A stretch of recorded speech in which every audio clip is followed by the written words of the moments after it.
Good evening, good evening, good evening. Sorry it's a delay on this video or maybe something because I know they were working on outside yesterday and the Wi-Fi in the house haven't been right since. But let's get into it. How you doing, Minister Jen Jen? Well, I say my how you doing, but how you doing?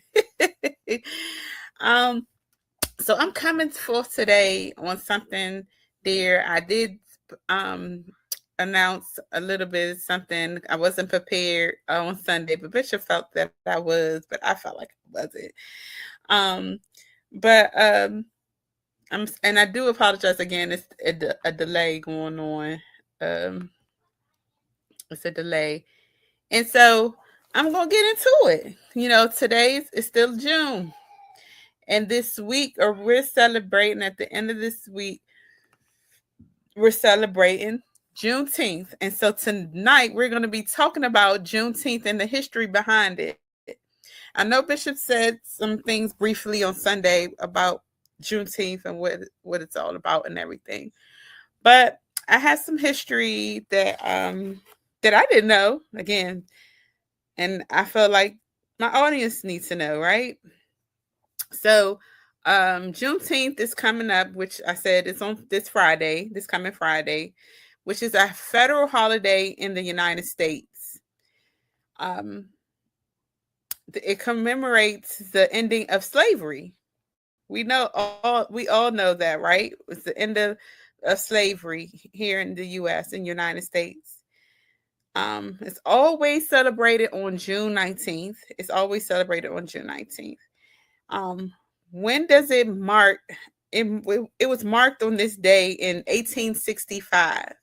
In 1865, when the Union Major General Gordon Granger arrived in Galveston, Texas, to enforce the Emancipation Proclamation, announced that all remaining enslaved people, Black people, African American people in the United States, are free. Even though that I also read, even though that the President Abraham Lincoln issued the Emancipation Proclamation on January 1st of 1863, um, it didn't really hit. The proclamation had minimal impact, as I read. This is what I didn't know. It had minimal impact in Texas, because the lack of Union troops that were there in Texas, and to enforce this law that President Lincoln had signed in 1863.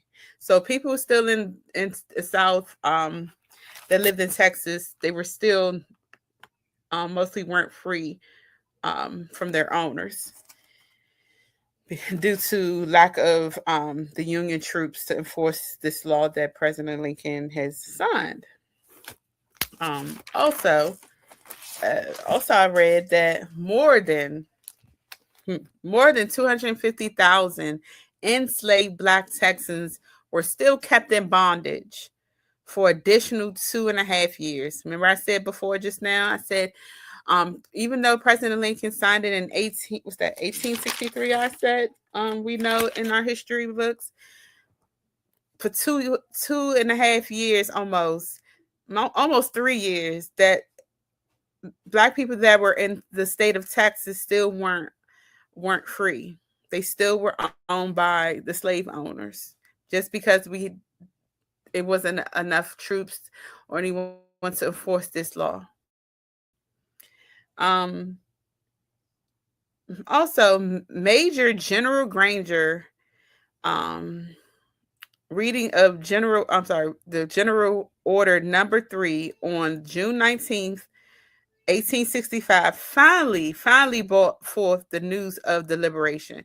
So General Granger brought forth to the Black people in Texas that, hey, it is a law here. And back then Black people didn't read, so who's to say? And they probably known this by hearsay, because I know in history books and also learning in school, if you were to go further up north, you would be more free. And that was more of hearsay, right? Up north meaning New York or upstate or even here in DC or whatnot, further up. But I know New York considers like Maryland even down south. So um who knows? I have to look that up. This day, June 19th, became widely recognized, well considered to be the nation's second Independence Day. Yay. um, the longest running African American holiday. The longest African American holiday. I know when I was in school, we didn't have June 19th off, if I'm not mistaken, because by then I think we were at school for the summer. But I didn't really know about June 19th, which I learned in far as history class. And I don't even think they touched on the proclamation, emancipation, but they didn't touch on Juneteenth, which I don't think that was fair, that we had to learn more as we got older about June 19th. And maybe it wasn't supposed to be taught to us, you know. In 2021, it became to be the first new federal holiday established since the um, Martin Luther King Jr. Day, in which was established in 1983. Um, by celebrating this historic day, you can. So it's a few things you could do for June 19th, and I have a few events that's going on, and you can even throw your own event to show appreciation and show that Black people has came a long way. We're still going. We're still thriving. So you can throw a cookout. Some people are throwing block parties. And they're having a lot of events around the DMV area. And the sets is for June 19th. This is what I read, and I don't know if you guys knew this, but red food drinks is preferably should be served at the cookouts or events. Or red products like food, barbecue sauce, strawberry soda, watermelon. Of course, we love. They always, I don't know that stereotype, but Black people love some watermelon. And Mr. Gin, don't get me wrong. Growing up, I did not eat it. My mom and my little brother devoured watermelon when it hit summertime. And honeydew melon and all that. I did not like it because my favorite fruit is mangoes. But as of last summer, I tried it. My sister had some at her house, and I said, "Let me try it." You know, I was cutting it up. I said, "Let me try." I'm cutting it up, so let me try it. And when I say Minister Jinjin was just kept eating pieces of it and pieces of it, and I'm like, "This is so good." And then when Halima learned on TikTok, she said, "Mama, you got to drizzle some lemon on there." So, and some people I've seen growing up put sugar on there or whatnot, but I drizzle some lemon, squeeze some lemon on the watermelon. Oh, y'all need to try it. It's so good. It's so good. And the watermelon my sister had, it was sweet. So I enjoy eating watermelon now. Because when I was growing up, I was like, oh, this don't have no taste. And again, I'm not a sweet eater, so I don't like a lot of sweet things. But I do drink like Kool-Aid and stuff like that. But I just don't do that because I wasn't raised that way. My dad didn't want us eating a lot of sweet stuff. But that watermelon was so good. So they saying to have some watermelon at your cookouts or events and stuff. That's showing recognition, not recognition. Well, about Juneteenth. And I guess so because that's a down south thing. Because I know my best friends from South Carolina and they love watermelon. And my brother always, even my little brother, even try to get seeded watermelon because they say when it's no season, and that means not real. So I try to get a seeded watermelon. Like I bought one from Costco the other day, and I need to cut up for Halima.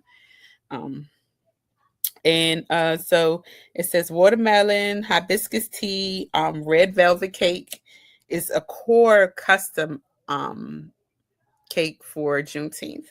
I don't know why, but they just said research said they said red velvet cake is the you should have it on Juneteenth to celebrate Juneteenth. The color red represents sacrifice, transition, resilience, and spiritual power. Resilience and spiritual power. And across Western and African in the West African culture. So and also I also researched that the flag for Juneteenth was designed in 1997. 1997, which the colors are red, white, and blue, just like the American flag, but it's different. To show formerly enslaved people and their descendants are fully American. This flag represents that, um, which features a central white star representing Texans, people from Texas, and surrounding the Nova, as they put it, burst to signify a new beginning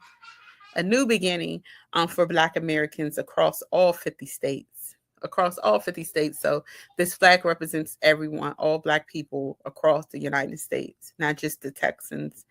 Um, so the African American Museum is having an event on Friday, and also the Neon Reunion Juneteenth celebration, they're calling it. And lastly, they're having a Juneteenth in the City party in the city, which are all in Northwest, of course.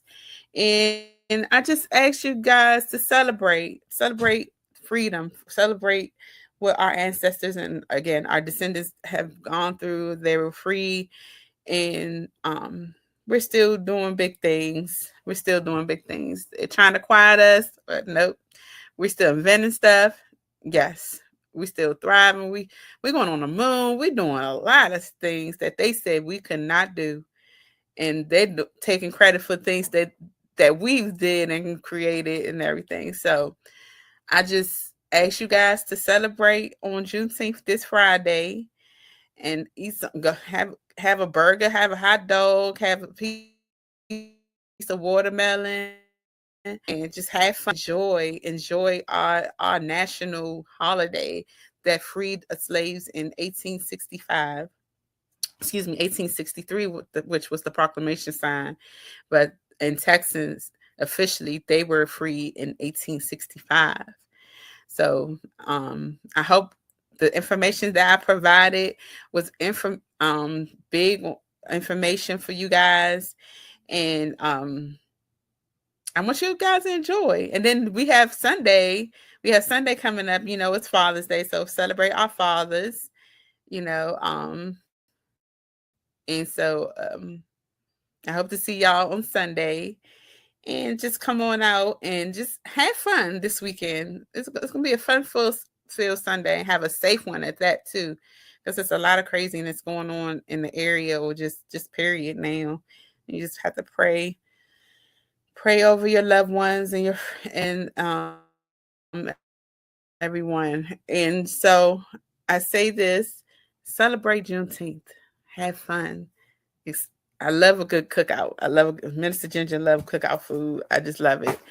And some fruit and some good old watermelon. Again, try what Halima taught me was to squeeze some fresh lemon on the watermelon, and you will not. When I say y'all will love it, y'all will love it. So I'm signing off. I hope to see y'all next Wednesday. And if you missed it, okay, you could go back and watch it on YouTube, Facebook. And I hope all the information that I shared with you tonight was very informative. And I love y'all.